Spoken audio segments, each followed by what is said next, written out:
Cameras have a number of metering modes, which can be used depending on the subject and lighting conditions. These metering modes can be accessed through either the camera's menu or by using a dedicated metering button on the camera body. Please refer to your camera's manual if you are unable to find the metering mode setting. In this tutorial, we will examine 3 metering modes which are commonly found on DSLR cameras.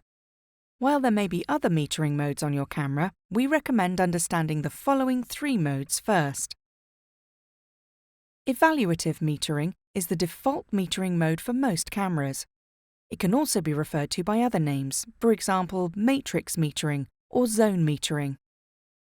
Evaluative metering divides the sensor into multiple areas or zones.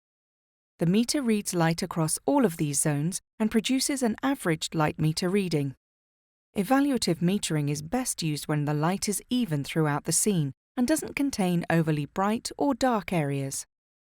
It is used when your subject occupies the majority of your scene, such as a landscape or streetscape.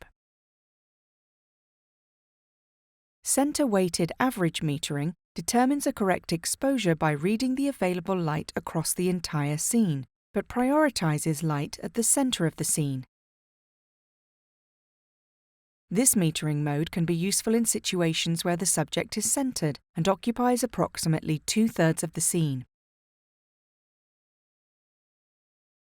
Spot metering reads light from a small, specific area of the scene.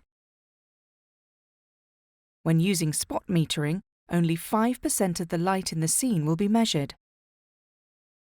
Spot meter readings can be taken from the point where you focus your camera.